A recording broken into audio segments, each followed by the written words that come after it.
Alright, here's another one. Dates back to the Rachni Wars. So, a Krogan and a Salarian have landed on a Rachni world for a top-secret mission. That is unlikely. Salarians rarely took part in raids on Rachni-occupied worlds directly. Missing the point? So the two guys are climbing up a hill going through this nasty green fog. And as they get near the top, they come out of the fog, and the Salarian sees thousands of Rachni. He looks over at the Krogan and says, "Oh, well, that makes me nervous!" The Krogan says, "You think that's scary? When this is over, I have to go back down through that fog by myself!" The implication being that the Salarian soldier would be dead. Yes. Thank you for killing the 2,000-year-old joke. That joke plays to racial stereotypes on both sides. The Krogan appears brutish and insensitive, while the Salarian appears weak. Stereotypes such as exemplified here led to the development and use of the genophage. Well, yeah. It's also one of the only jokes you'll hear both Salarians and Krogan telling. Comedy isn't really about being nice. Sometimes it's a way to air out the ugly things people think. Gotta hand it to you, Commander. That's the first time I've seen someone end a war by yelling. After seeing what the Geth Rebellion really looked like, I figured they deserved a chance. Thank you, Commander.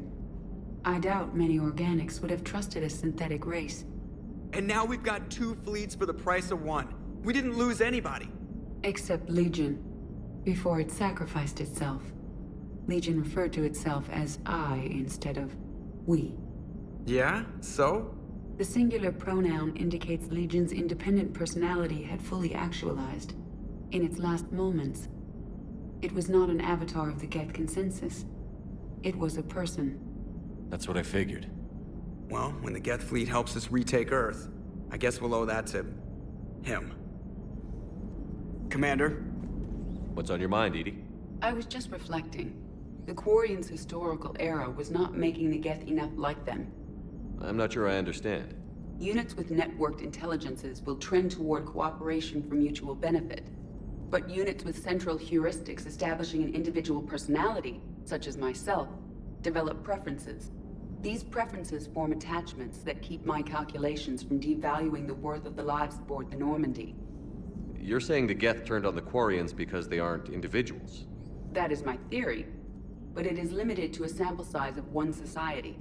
The only other notable synthetic society is the Reapers, and we do not know if they govern by consensus as the Geth do. Do me a favor. Don't ask them. Hello, Shepard.